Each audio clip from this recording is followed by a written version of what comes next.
네, 저는 읽어드린 오늘 본문을 중심으로요, 십자가로 가는 발걸음이란 제목으로 함께 말씀을 나누기 원합니다. 한번 따라하겠습니다. 십자가로 가는 발걸음. 한 번 더요. 십자가로 가는 발걸음. 예. 여러분, 지금은요 사순절 기간입니다. 이 사순절 기간은 주 4세기쯤 교회가 굉장히 부흥되어지고 또 교회가 제도화되면서 이 사순절이라는 것을 만들었습니다. 사순절은 예수님의 부활 직전 40일을 이야기를 합니다. 그리고 그 40일 동안 그 중세시대에는 특별한 방법으로 그들이 금식하며 절식하는 그런 절기였다라는 것이에요. 그래서 그들이 예수님의 고난을 생각하면서 40일 동안 하루에 한 끼나 각자 정한 방법으로 금식하면서 40일 동안을 경건하고 예수 그리스도의 은혜와 또 고난과 그 부활을 기억하면서 40일 동안 그들이 신앙생활을 한 것입니다. 그것이 지금도 여러분 계속적으로 이어지고, 그것이 사순절이 큰 행사나 또 큰 절기로서 우리 가운데 인식되어지지 않지만 40일 동안 우리 사순절이라고 하면서 또 말씀과 또한 예수 그리스도를 바라보면서 우리가 삶을 살고 있다는 것을 기억하시고, 또 그분의 고난과 또한 그분의 부활하심을 묵상하는 그런 절기라는 것을 기억하시길 바랍니다. 오늘은 그 사순절 중에 예수님이 십자가를 지기 위해서 예루살렘으로 입성하시는 종려주일이라고 해서 우리가 오늘은 종려주일로 예배를 드리는 것입니다.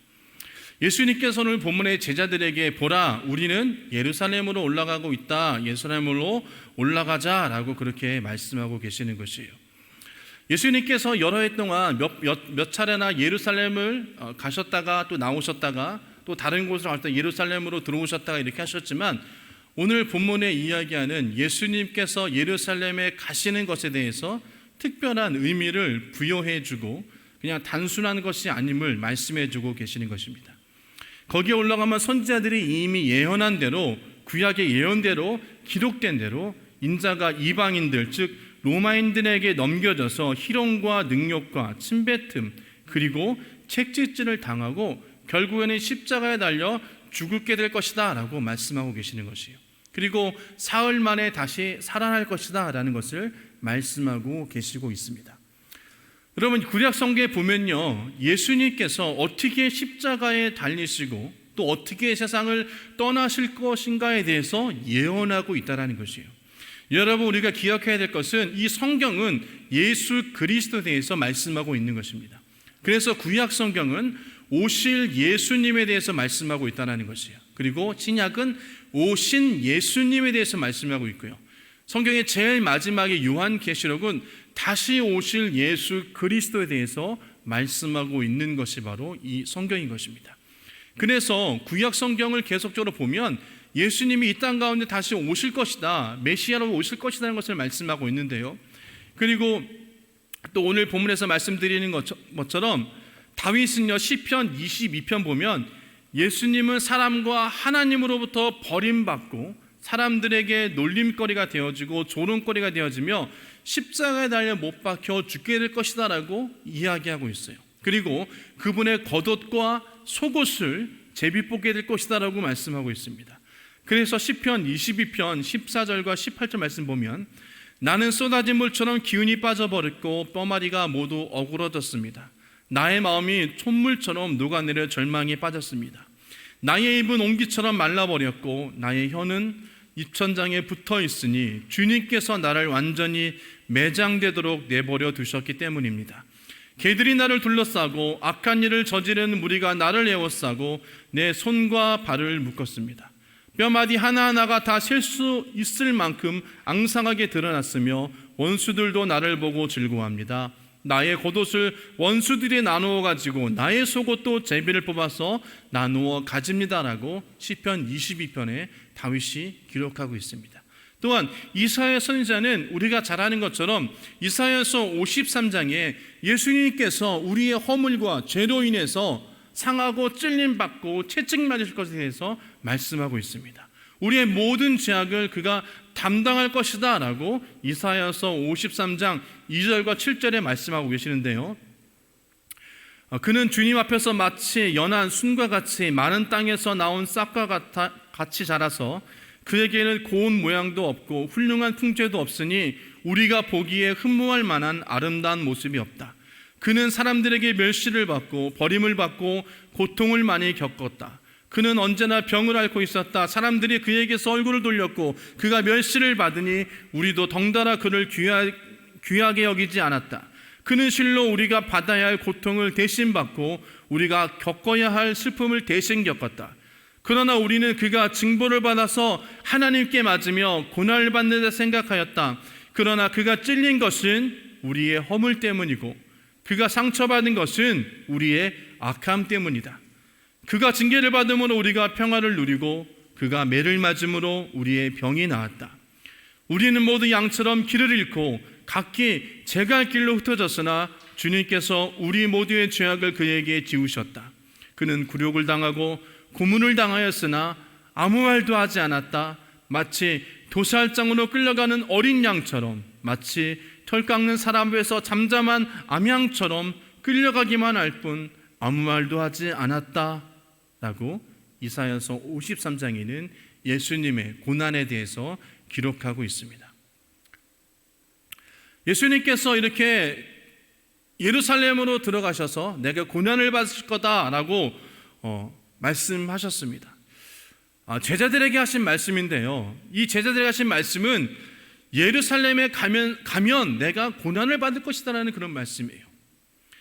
그리고 그 사건은 피할 수도 없고 또 그 사건은 돌발적이고 순간적으로 갑자기 일어나는 것이 아니다라고 말씀하시는 것이에요.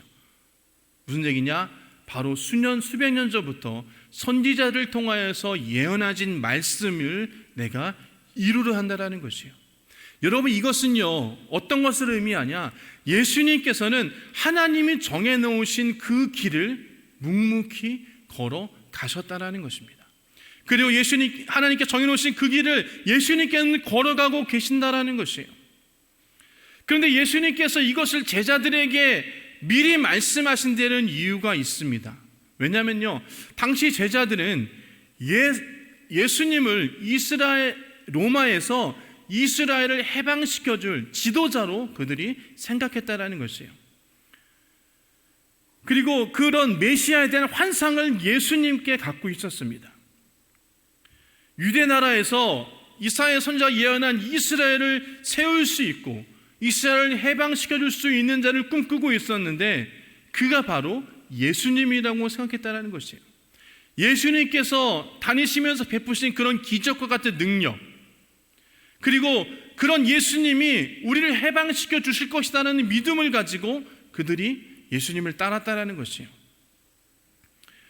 그러므로 예수님께서 예루살렘으로 올라간다라고 이야기하셨을 때 아마 제자들은 이제 때가 되었다, 이제 우리가 해방되었다, 이제 로마를 물리치고 예수님께서 메시아 되어 주셔서 우리 이스라엘을 회복시킬 것이다 라고 그들 마음 가운데 생각했을 것입니다. 그러나 주님은요 그렇게 말씀하지 않으시고 나는 예루살렘으로 가면 이방인에게 넘겨지고 나는 채찍에 맞고 그다음에 침뱉음과 모욕을 당하고 채찍을 맞아 죽을 것이다 라고 말씀하셨다는 것이에요. 따라서 이스라엘을 해방을 기대한 제자들의 마음에 십자가를 등에 지고 죽음으로 가는 그런 메시아란 도무지 그들은 받아들일 수 없는 그런 이야기가 되어진 것입니다. 그렇기 때문에 그들은 예수님의 말이 귀에 들어오지 않았다라는 것이에요. 오늘 본 말씀 보면 34절에 제자들이 이것을 하나도 깨닫지 못하였으니 라고 말씀하십니다. 너무나 여러분 무지하지 않습니까? 그런데 이 무지한 제자들의 모습이 바로 저와 여러분의 모습이라는 것입니다. 우리가 주의 말씀을 들을 때 내 귀에 듣기 좋은 말씀, 내 마음에 맞는 말씀만 우리가 듣고 아멘하고 있다는 거예요.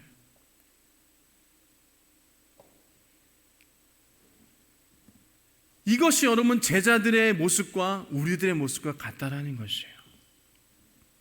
우리가 아무리 좋은 말씀을 들어도 그것이 내 마음에 맞지 않으면 귀담아 듣지 않는다라는 거예요.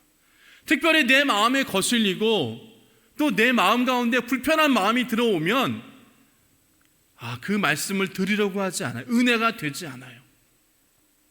그래서 요즘에 여러분 설교 시간에 지옥 얘기하고 천국 얘기하고 전도 얘기하면 성도님들이 싫어한다고 합니다. 저희 교회는 그렇지 않으시죠? 아멘, 할렐루야. 예.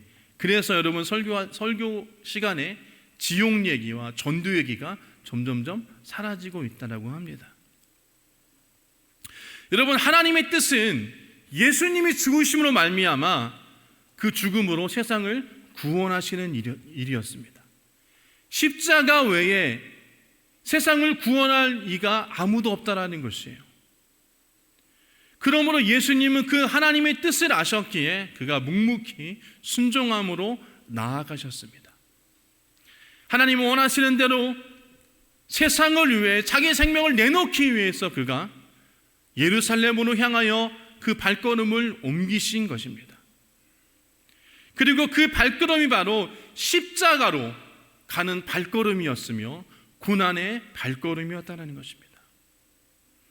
요한복음 10장 18절 말씀 보면 예수님께서 세상을 구원하기 위해서 스스로 십자가의 몸을 맡기시는 것을 말씀하십니다.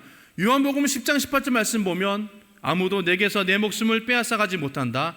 나는 스스로 원해서 내 목숨을 버린다.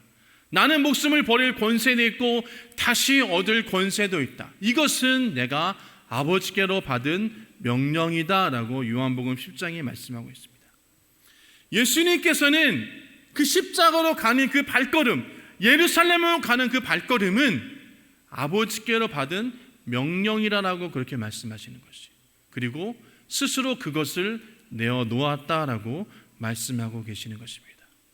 그래서 예수님의 고난이 여러분 오늘부터 시작해서 여러분 금요일까지 계속되어지는 것입니다.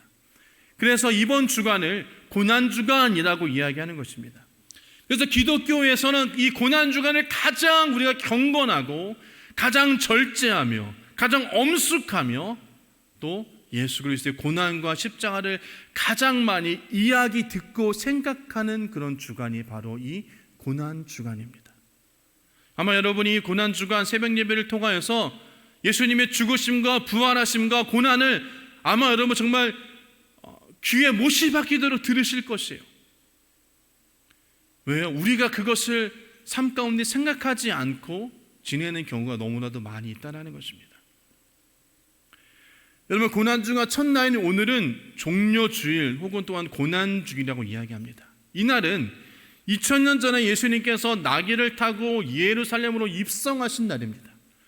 그때 여러분 군중들이 겉옷을 벗어 길에서 깔아주고 종려나무 가지를 들고 흔들면서 호산나 호산나 다윗의 자손이여 라고 그렇게 외치며 예수님을 구세주로, 왕으로, 메시아로 환영한 것입니다.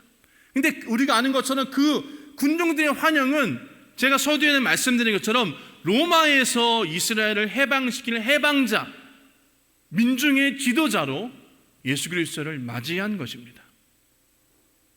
그러기 위해서 여러분 초대교회 성도들은 이날이 되어지면 이 종려나무 가지를 들고 시내를 돌아다녔다고 합니다.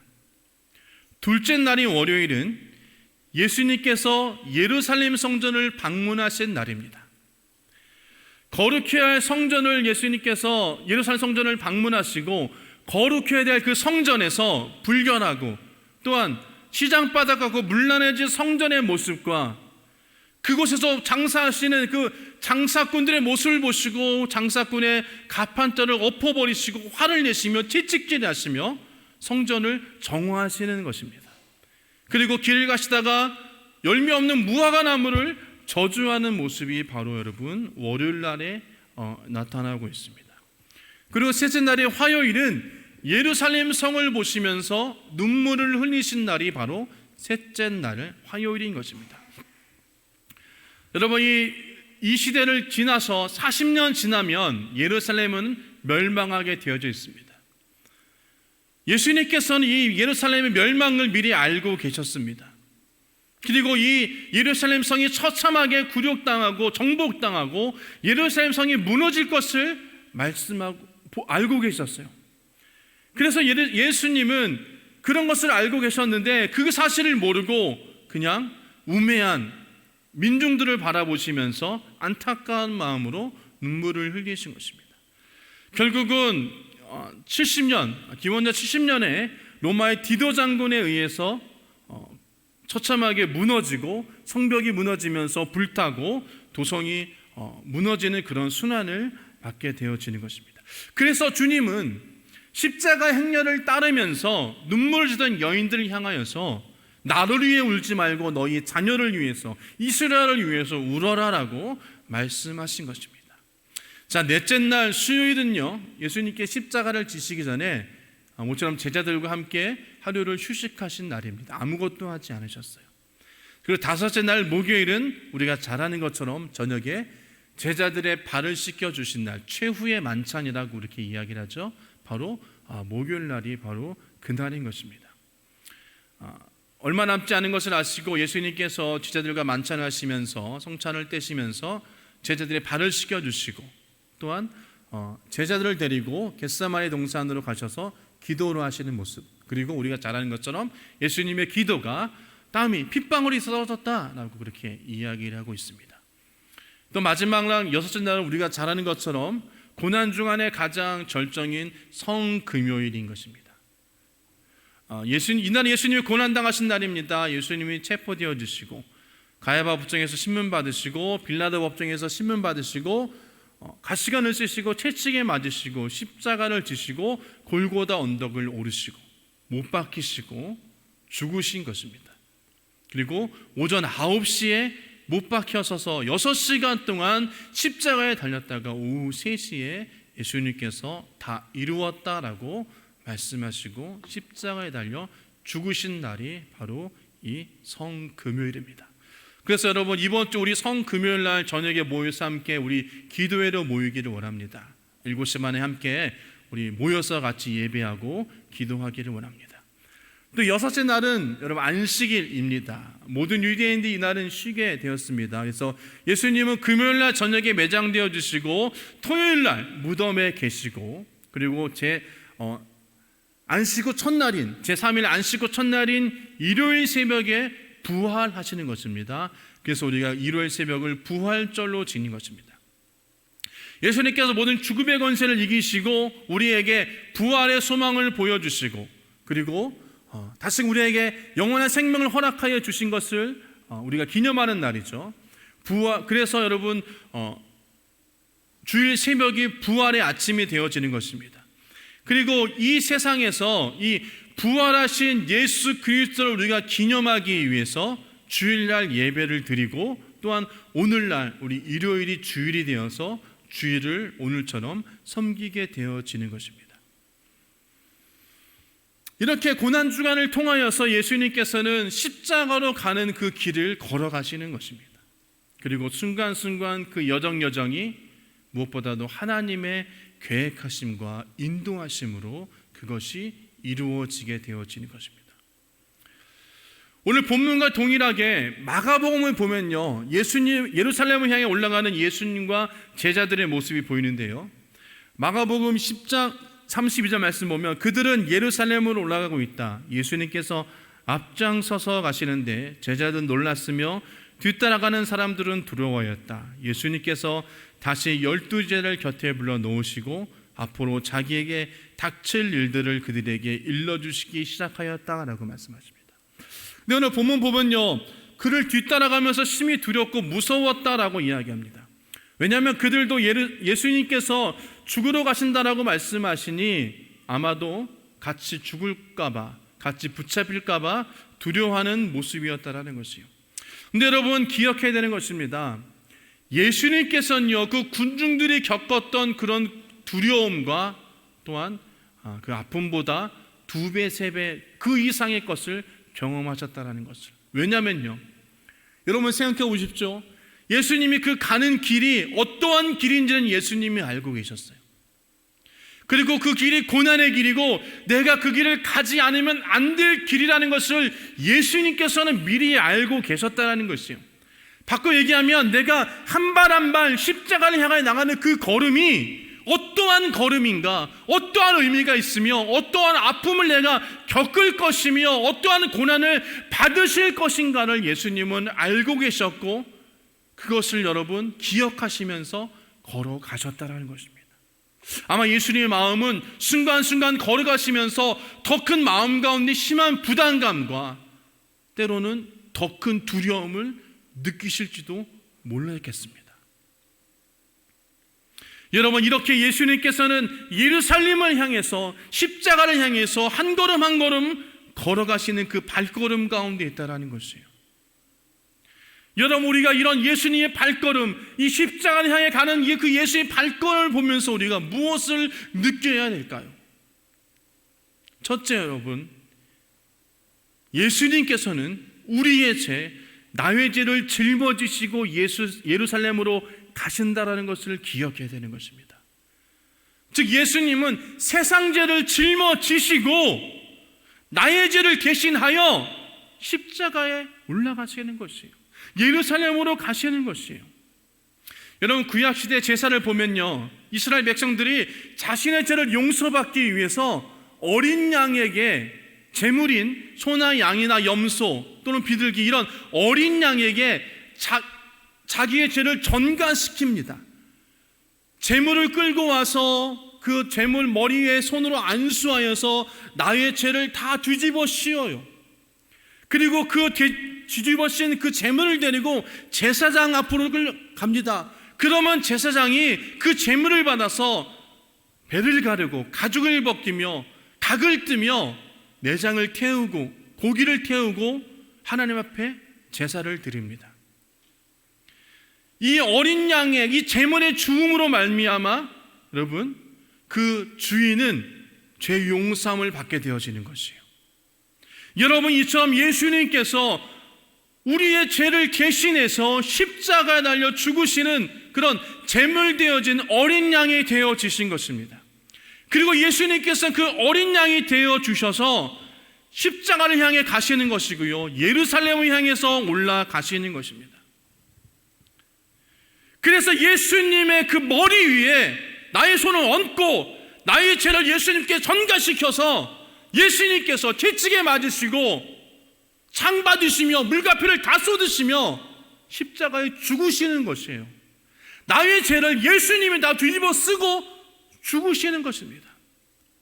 그래서 여러분, 세례 요한이 예수님을 보고 보라, 저 세상 죄를 지고 가는 하나님의 어린 양이다라고 말씀하시는 것이에요. 나 대신 예수님께서 죽으시기 위해서 예루살렘으로 가시는 것입니다. 그렇기 때문에 우리가 예루살렘으로 올라가시는 그 예수님을 모습을 보고 내가 죄인임을 깨달아야 하는 것이에요. 예수님께서 나의 죄를 위하여 십자가에 올라가시는구나, 예루살렘으로 올라가시는구나 라고 우리는 여러분 그것을 생각해야 되는 것입니다. 예수님이 나의 죄를 용서하시려 십자가를 지러 가시는구나 라고 우리는 기억해야 되는 것입니다. 여러분, 성경은 이야기합니다. 저와 여러분은 죄인이라고 이야기해요. 로마서 3장 23절 말씀 보면 모든 사람이 죄를 범하였음에 하나님의 영광에 이르지 못하였더니, 로마서 6장 23절에 그로 인해서 죽을 수밖에 없다라고 말씀하십니다. 죄의 삭은 사망이다라고 말씀하시는 거죠. 여러분, 우리 교회 내에서 죄를 이야기하고 우리는 죄인입니다라고 이야기하는 것을 굉장히 거북하게 들으시는 분도 많이 있습니다. 어떻게 보면 저희 교회 내에서도 상당수가 우리는 죄인입니다라고 이렇게 이야기하는 것은, 또 여러분 죄인입니다라고 이야기하는 것을 굉장히 거북하게 들으실지도 모르겠어요. 그리고 또 어느 분들은 죄인이다, 죄다 라고 이렇게 이야기하는 것을 그냥 교회에서 자주 사용하는 그냥 단어, 아무런 의미 없는 그런 단어라고 생각할지도 모르겠습니다. 여러분, 우리는요, 예수님께서 나를 위해서 돌아가셨다라는 것을 느낄 수 있는 사람이 되어야 될 줄 믿습니다. 내가 죄인이라는 사실을 평생 동안 여러분 우리가 느끼지 못하는 경우도 있다는 것이에요. 예수님께서 그래, 예수님께서 나를 위해서 십자가 달려 죽으셨지, 그냥 이렇게 형식적으로 우리가 지식적으로만 아는 예수님의 고난과 죽으심이 있다는 것이에요. 왜 그럴까요? 죄인이란 말을 듣기 싫어하기 때문이에요.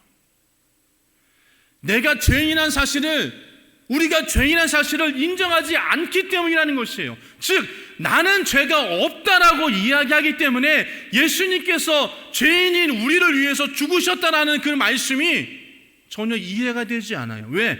나는 죄인이 아니니까라는 것이에요.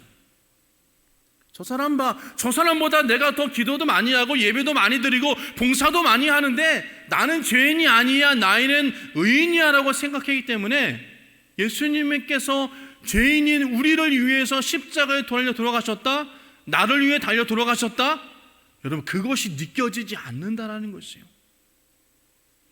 그러나 여러분 우리는 반드시 기억해야 되는 것입니다. 죄의 기준은 내 자신이 되어지는 것이 아니라 다른 사람이 되어지는 것이 아니라 하나님의 말씀이 기준이 되어져야 되고 하나님께서 그 죄인의 기준이 되어지셔야 된다는 것이에요. 그래서 하나님께서 세우신 그 기준으로 죄인이다 아니다를 우리가 판별해야 되는 것입니다. 여러분 하나님은 의로우신 분이십니다. 하나님은 거룩하신 분이십니다. 하나님은 거룩하고 그 의로우신 분이기 때문에 하나님은요, 그 하나님의 기준에 맞추어서 저와 여러분들도 의로운 사람, 거룩한 사람이 되어지기를 원하고 계시는 것입니다. 그렇기 때문에 우리가 여러분 다른 자들과 나를 비교하기 전에 하나님의 말씀 또 하나님의 기준으로 나를 비교하시기를 바랍니다. 하나님의 말씀의 기준으로 볼 때 저와 여러분들은 틀림없는 죄인입니다. 부정할 수 없는 죄인이라는 것이에요. 그리고 죄 없으신 예수를 십자가에 죽게 만든 그런 죄인이 바로 저와 여러분이라는 것입니다. 여러분 우리는 이 사실을 우리는 반드시 우리 머릿속에 인식하고 있어야 되는 것이에요.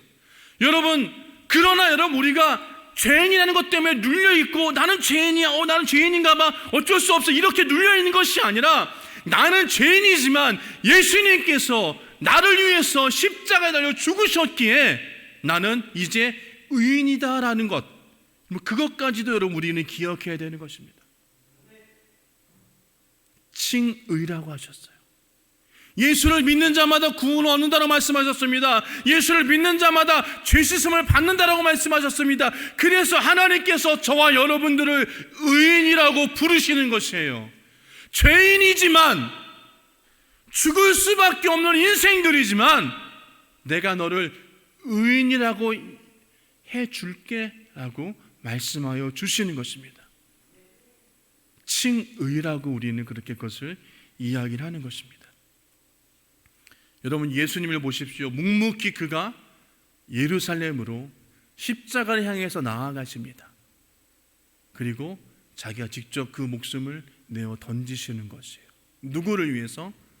저와 여러분의 죄를 위해서. 여러분 네덜란드에 렘브란트라는 화가가 있습니다. 여러분 잘 아시죠? 그가 예수님이 십자가에 달려 죽는 모습을 그렸습니다.